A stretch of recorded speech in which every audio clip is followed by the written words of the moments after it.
This week on Quadriga, Russian roulette, the Cyprus euro gamble. Is the euro crisis returning? The parliament in Cyprus has rejected a new law that would apply a one-time tax on private bank accounts. Not a single parliamentarian voted in favour of the measure, despite it being a precondition for receiving a €10 billion bailout from the Eurozone and the International Monetary Fund.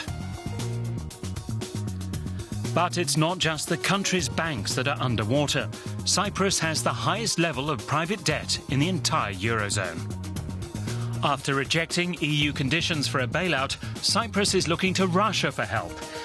What effects would Cyprus's insolvency have on the Eurozone? Will Cyprus have to leave the monetary union? Your host this week, Melinda Crane. Hello and welcome. How contagious is the Cyprus crisis? And does the Cypriot government have a convincing plan B? Those are some of the questions we want to talk about today with three people who've been following the Cyprus crisis closely. And they are Ulrike Guérot. She's the Berlin bureau chief of the European Council on Foreign Relations. Previously, she was with the German Marshall Fund and the German Council on Foreign Relations. And for her engagement on European integration, she was recently awarded the prestigious Ordre pour le Mérite. Welcome, Ulrike Guérot. And with Theodore Kouvakas. He's the Berlin correspondent for the Greek daily Eleftherotoupia. He previously covered foreign policy and financial markets for Imerisia SA, which is a financial and business newspaper. Welcome to you.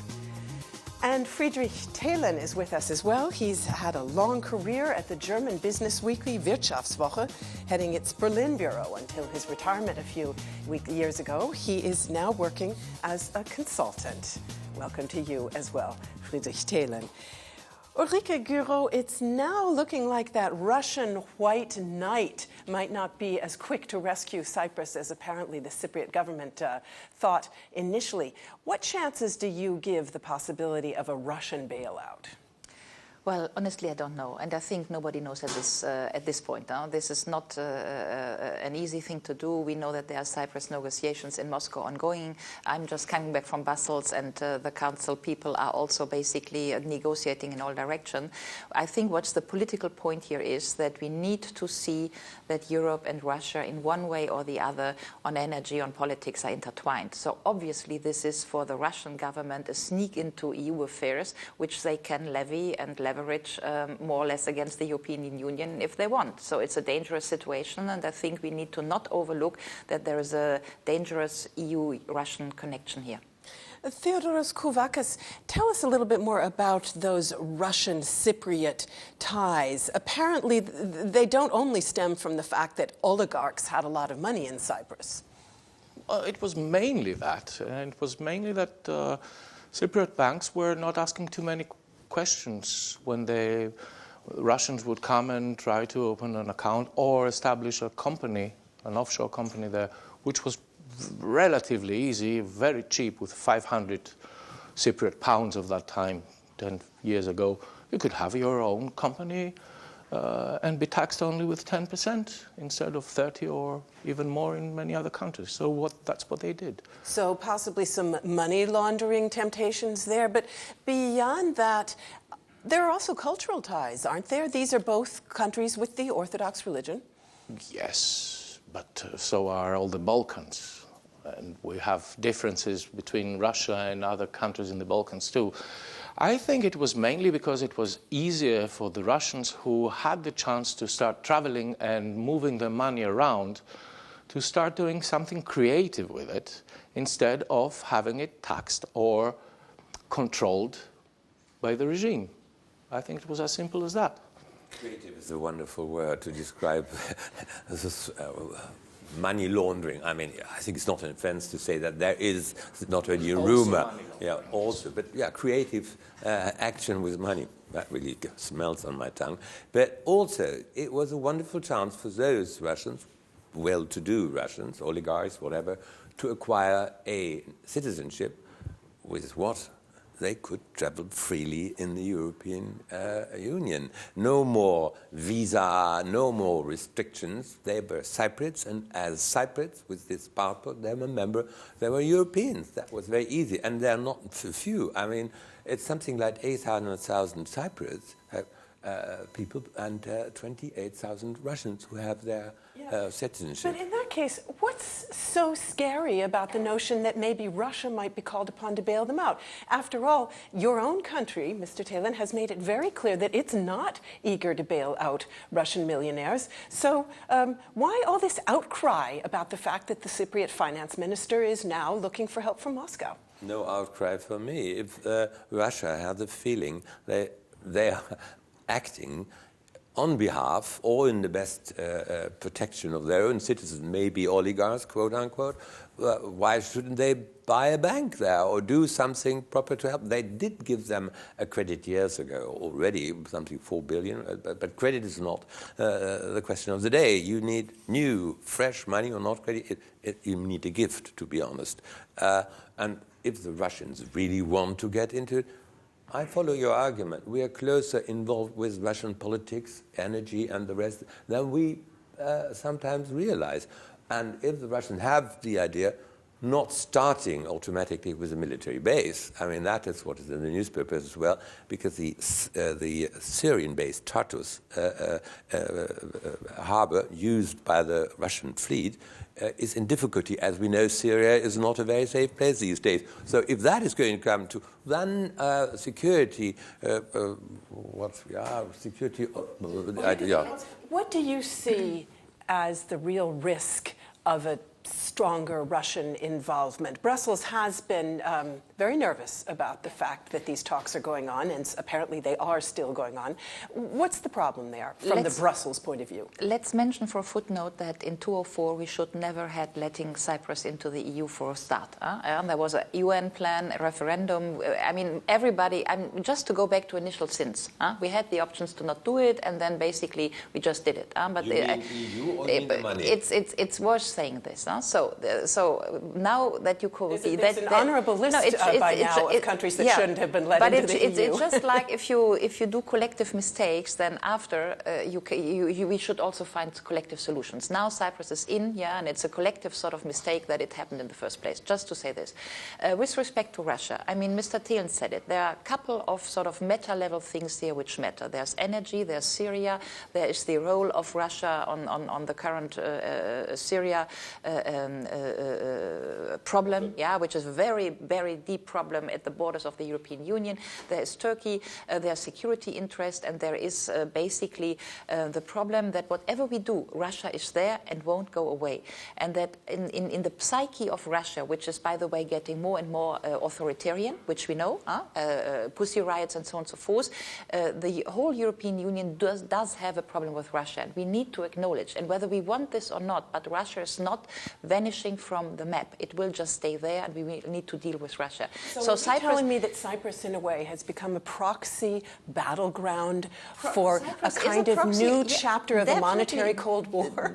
Definitely, Cyprus is a proxy of Russia. There are 500,000 examples when Cyprus blocked the EU decisions on a variety of things and didn't go with the EU Council conclusions voting just because the connection of Cyprus and Russia was too tight. So in a way, the Cyprus is the gate for the Russians to sneak into EU politics on a very broad level. And on banking, that's what we are discussing now, but on other policy areas too. So this is a problem.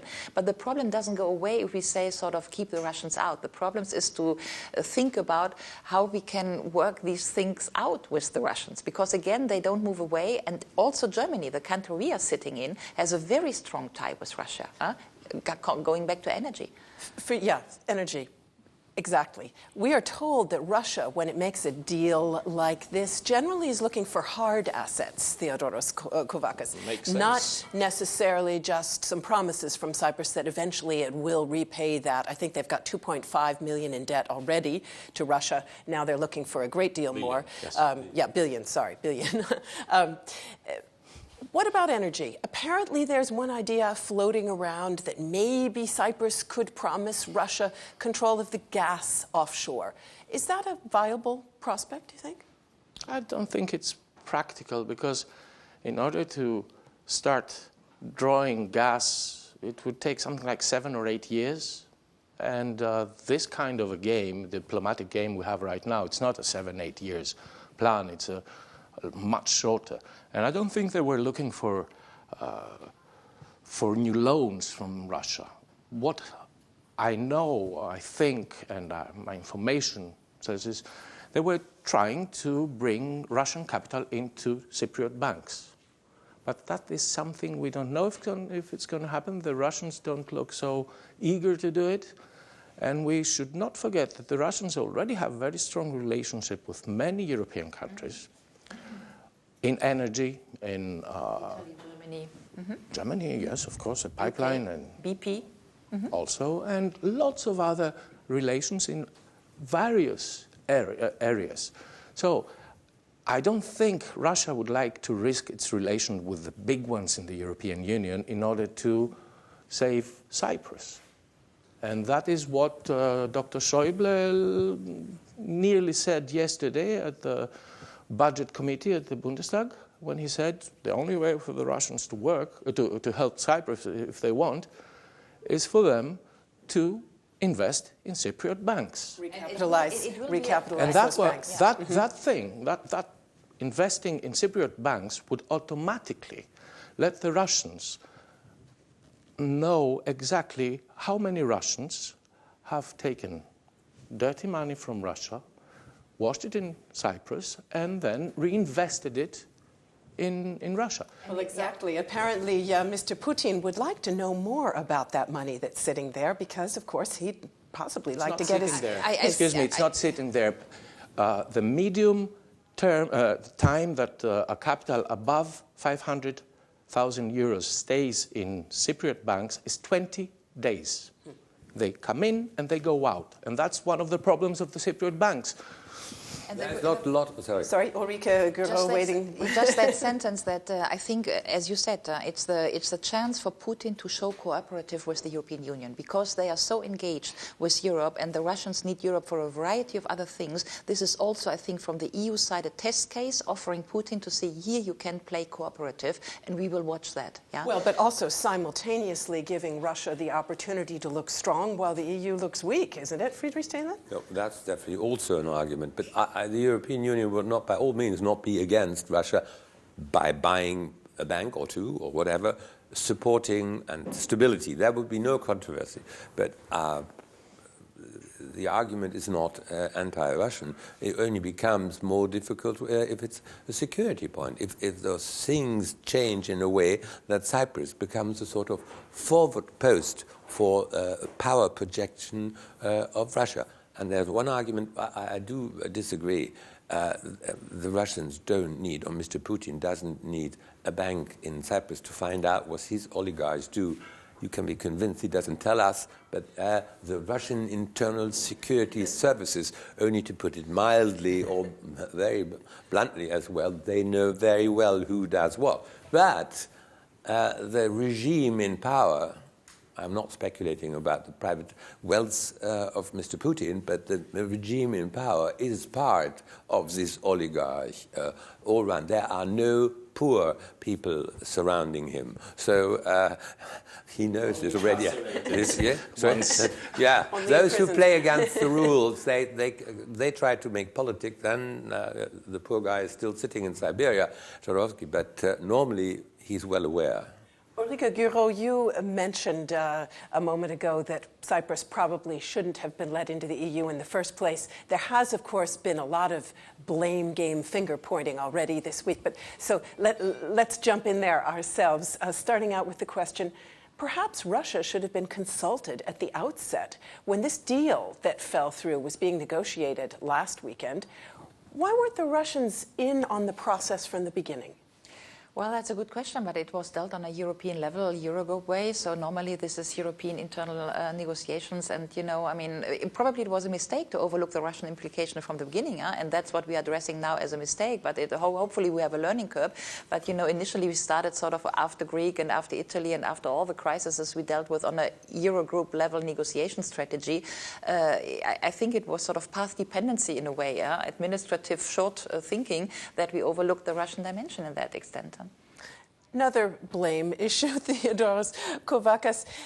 Germany, the country you report on, of course, has done a lot of distancing of itself from the deal that was negotiated last weekend. As soon as it came out that small savers would be taxed, we all remember that the original Plan A for the rescue involved a Cypriot contribution that would come partly from taxing those bigger savers, those presumably mostly Russian accounts over 100,000 euros, but also smaller savers with savings of perhaps just 10,000, 20,000 euros. Now, the Germans immediately said, hey, that wasn't our idea. That was the idea of the Cypriot government, how they structured. Were not a German idea, but the master plan was totally, well, not totally, 90% German.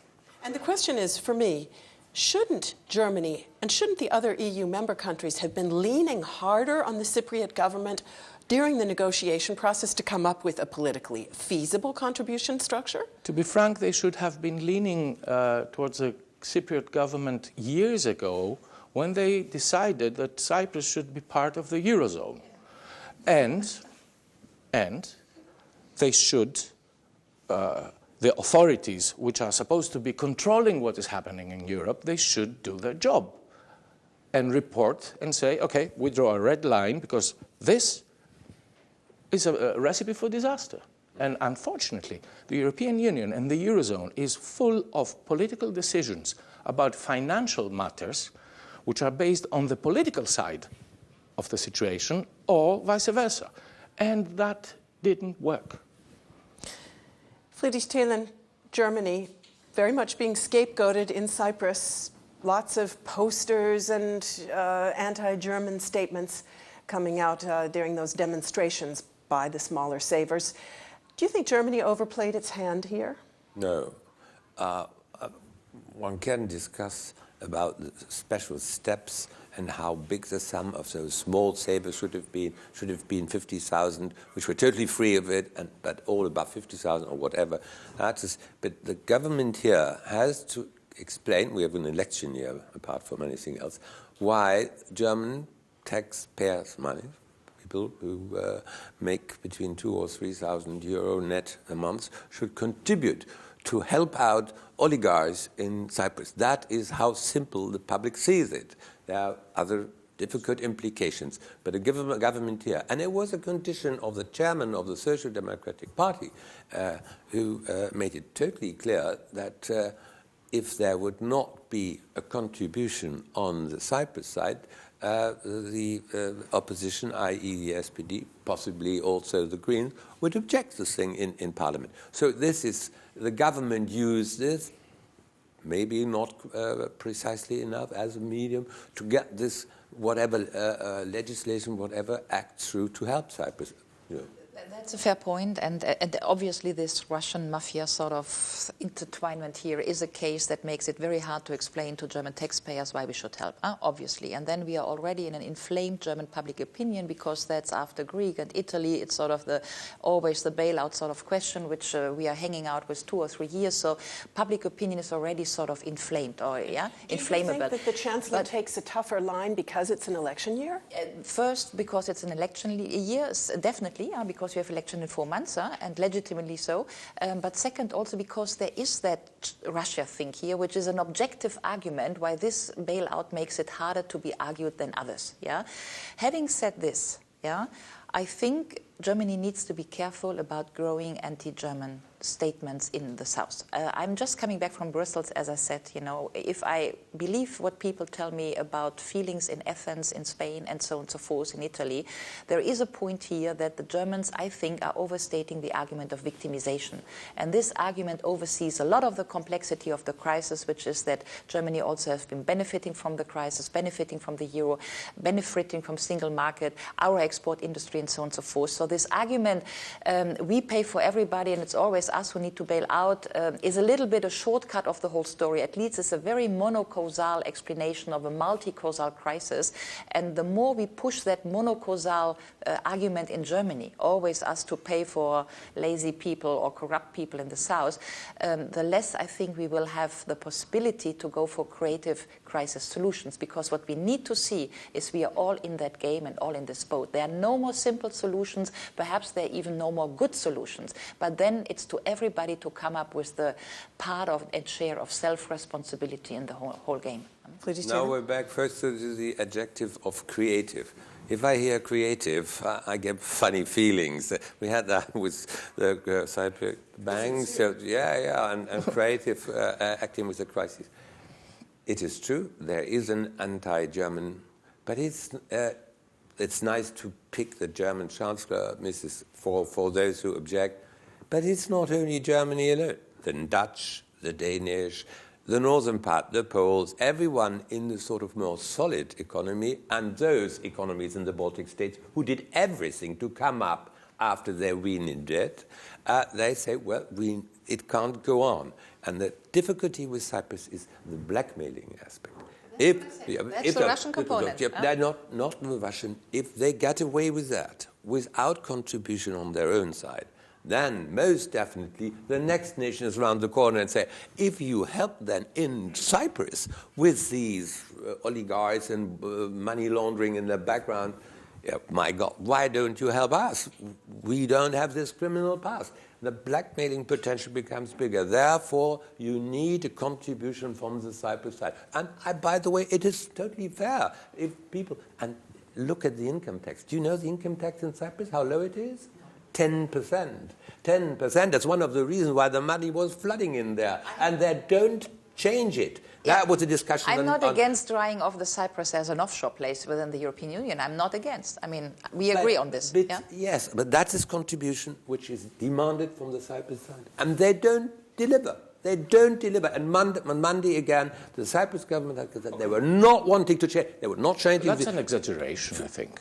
10% income tax is a That's position. That's true. But listen. Cyprus just elected a new president a few weeks ago. Okay? You're talking about a solution which would be instant. That thing cannot happen. And I don't think, I'm not part of the Cypriot government, so I don't know, but I don't think what they want to do is to avoid paying their contribution. What they want is an alternative way, instead of imposing a levy, which is a very heavy thing, okay, a levy. It's not a tax, it's a levy, okay? They want to exchange assets for capital. That's totally legitimate. Let's talk about that in just a moment. I want to get to the point of where we're heading next, because we're told that a plan B is simultaneously trying to be put together in Cyprus to possibly avoid that Russian bailout, or at least include only an element of Russian contribution. But before we look at that, let's briefly look back at this week and at what has transpired so far and where we might be heading next. Cyprus has long been a tax haven for Russian companies. The country's banks hold an estimated 21 billion euros of foreign investment. Many European member states are convinced that large sums have been deposited there to avoid taxes and are thus unwilling to bail out Cypriot banks. Ordinary Cypriots are left with mixed emotions. There was vehement opposition to the bank levy. But what now? There is a feeling of relief because there's a chance there won't be a levy on our deposits. On the other hand, though, there's a chance that the situation may be turning into something worse. The rest of Europe is watching events in Cyprus closely. So far, taxing personal accounts has been taboo, and many now worry this approach could be applied to future bailouts in their own countries. What consequences will that have on investment in the Eurozone? Theodore Kouvakas, as we heard there, people in Cyprus are worried that things could get worse. Of course, one option being talked about, if there's no Russian bailout, if the EU can't get a deal put together by, for instance, next Monday, when the ECB has said it's going to stop giving its emergency line of liquidity. What would happen then? What would an insolvency mean, starting out for the people in Cyprus itself?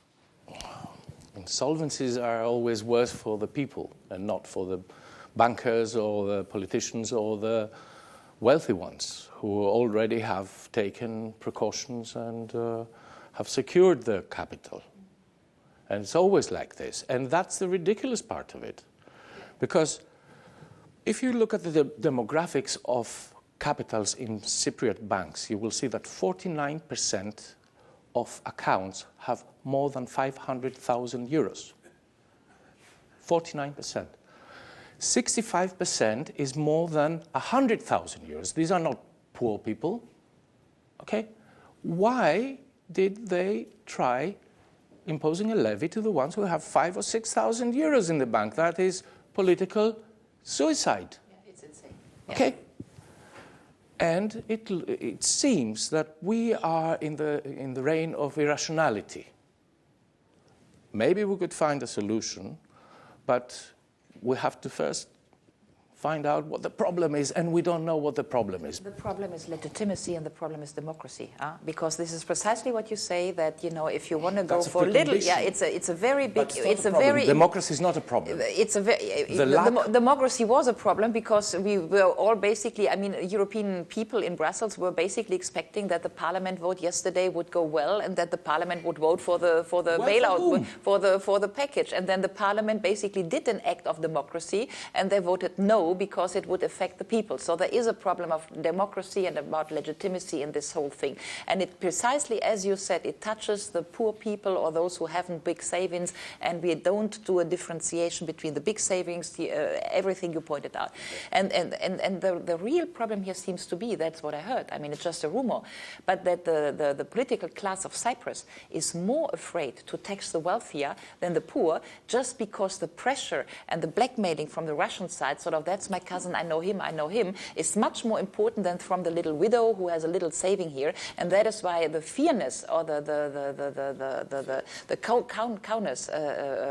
cowardness of the political class in Cyprus is responsible here, and that is then a problem of democracy and of legitimacy. Let me put one thing straight. Yes, of course, there's lots of Russian money in Cyprus, but it's not only the Russians who have, foreigners who have accounts in Cyprus. We know of tens of thousands of British pensioners who moved their money there because they get taxed less, or et cetera, for a long time, a long time before the creation of the euro. Okay, that was a known situation. It was tolerated, as it was tolerated in Luxembourg, before they changed the disclosure laws. Okay, and the double taxation agreements. When was it? 2009 that they signed them. Okay. But what is the solution then? That sentence, the solution then is that we harmonize rules. I mean, if you are against 10% of income tax, then the solution is that we don't have all these diverse rules. I have a question about those rules. Yeah, sorry. Actually, EU law guarantees deposits up to 100,000 euros. So one of the things that puzzles me here is, why were the other EU member countries looking on complacently as the Cypriot government decided to breach that rule and tax these small depositors? If you say we have rules, why aren't they being respected? Friedrich Thelen. But they felt so much under obligation to deliver. And as your argument, the new president being elected, I mean, I don't know whether it's a question of democracy, but the new president with a majority presented this package deal you talked of in his own parliament, and not one deputy voted on his side. And why did no one supported his own government so much for... Well, perhaps for this reason that we just heard, that they're more worried about taxing their money sources, these big depositors, than about their... That's a good argument. It's the same argument for not raising taxes to a level which other European countries. If you keep the 10% income tax, which is a wonderful thing, then the attraction still goes. That's what I say. We need to pull out these distortions. May I just finish? 49% taxes here will be in future, or even 50% after the election, whoever comes into power. That is a big difference to 10% now. As long as all differences in taxation exist, Cyprus will be a haven for money for everyone. But the other reasons, why didn't we bother, because the regulation still is for 100,000 and guarantee. Yeah, in case of a bankruptcy of a bank, not in this case. Yeah, that's what the law says. Well, if the precondition for 100 guarantees, guaranteed deposits means that when a bank goes bankrupt, it gives as much as it can to people, and the state will cover the rest up to 100,000. Okay, in this case, we don't have already a bankruptcy, so it was not a case. So there's a loophole. Technically, So there's technically, the default of the bank is also the default of the state. I mean, there is not a... Ulrike Guérot, I'd like to talk about a couple of issues that go by the name of contagion. And let's start with this one here regarding levies on small depositors under 100,000. As the original shape of the deal became apparent last Monday, there was a lot of talk about whether, could this set a precedent? Are we now going to see depositors being subjected to haircuts in other indebted countries, Spain, Italy, Greece? Meaning, are we going to see people taking flight from those banks, putting their money elsewhere because they're worried that they too might be subject to such a regime? How strong do you think the risk is of such a thing, of bank runs now in countries that are wobbly because people say, my deposit might not be safe? Look, I mean, this is the biggest danger, obviously. And nobody can say what the domino effect can be. So this is, by the way, why we didn't do Grexit. I mean, you know, last year in September, exit the Greeks. And we didn't do it precisely of that point because nobody could sort of anticipate the domino effect on what that would mean. So thinking your point to the end, if there's something happening like this in Cyprus, you know, if you are a Portuguese, a Spanish, or an Italian sort of citizen, remember that we don't have an Italian government, so the situation is still fragile in Italy, and nobody knows what comes next for Italy, perhaps new elections, and what a result, and so on and so forth. So could it happen to Italy? I don't know. Italy, in any way, is much bigger than Cyprus or Greece, so it's a game change. And if you have that domino effect, but what's the consequence? Then you have people flying out of Italy, cashing their money, going to an Austrian or German bank to put their money there. That's the end of the euro. That's the end of the single market, because you need to close borders. You would not allow, basically, people with cash amounts of whatever, 50,000 euros in their pocket to take it from an Italian account to bring it to a French or German account. You know, if we allow this, I honestly think it could be a very, very dangerous domino effect. And the only probable solution would be then ECB, like Draghi did last September, goes in and says, look, stop that psychology, stop that bank run. The ECB is out there. We hold everything. We fuel everything, you know. But then again, I mean, that ECB action might be an intellectual solution. In Germany, I think it would go completely against what people would understand. And so that's what I said. I mean, unfortunately, we are in a moment where there are no more that many good solutions. We just need to realize that we will need opt for one, and we take responsibility for that bad solution collectively, at least that. Yeah. Friedrich, Thelen, how contagious is the Cyprus crisis? How risky is it really? We media love to talk about this bank run, the contagion. You're not in the media anymore. What does it look like from your point of view? I don't think contagiousness comes from the question whether the small savers will be taxed, will be in a system of an extra levy. I don't think that is not the contagion. Contagious is if Cyprus gets away with this, other nations, we had that before, will say, okay, if they get away with it, then we are in the blackmailing position. That is the danger. And your answer, what's called the moral hazard. The moral hazard. The fact and that your we have solution. To have countries and institutions paying for the cost of their behavior. It's is that right? True. Yeah. Everybody is responsible for what he does. I mean, that is a normal system of life, and that is one of the problems of the Eurozone, of some of the countries. They're living on other people. They have lived for more than 8 or 10 years on other people's expenses. That can't go on. And your solution is the even bigger problem around the corner. If Draghi opens the liquidity and pumps more and more money in, the Americans had that.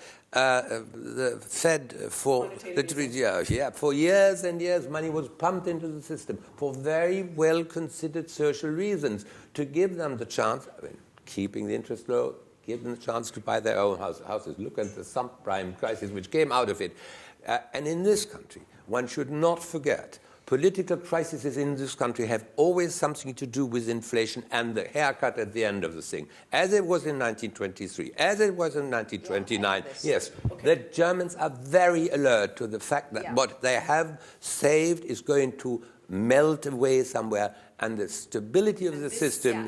This is the reason, of course, that the German Chancellor has said very firmly, once again toward midweek, we are going to insist on a contribution from Cyprus. True. That's the moral hazard aspect. Yeah. Theodore Kouvakas, what might that contribution look like? What's a feasible plan B here for Cyprus? There are lots of things being talked about briefly. Well, it takes lots of imagination.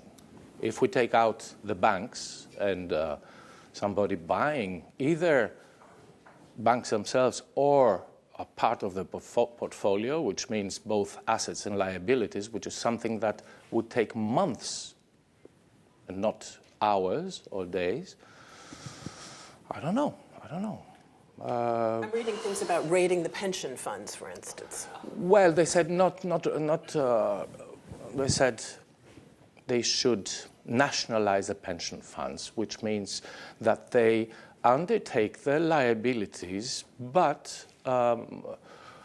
they can write that capital into the black side of the table. But you talk not only of pension funds in Cyprus, all of Europe. No. We're talking about only the Cypriot ones. And there's a big but to what Mr. Thelen just said, yeah? I mean, it's too short to say that if you are living in a currency zone, which we are doing, and we have systemic flaws, and because of systemic flaws of this currency zone, you have problems in the south, in the periphery, or wherever, then you cannot say it's only that country's responsibility to work itself out of the crisis. We are in a collective game, and the answers need to be collective. So it's too short to say that the whole problem is because these people are living over their means and they weren't reliable for what they did, and now they need to move themselves out of this crisis. For Greece, but certainly, Ulrike Guérot, the Chancellor is not saying to Cyprus, you have to come up with the whole 15 billion you need. She's saying, we will come up with 10 billion, but we want to see 5.8 from you. That's okay. That's a fair point. That's about moral hazard. That's about a contribution that this country pays. But overlooking that we are sort of all in this game and we are all sort of co-responsible for what happened,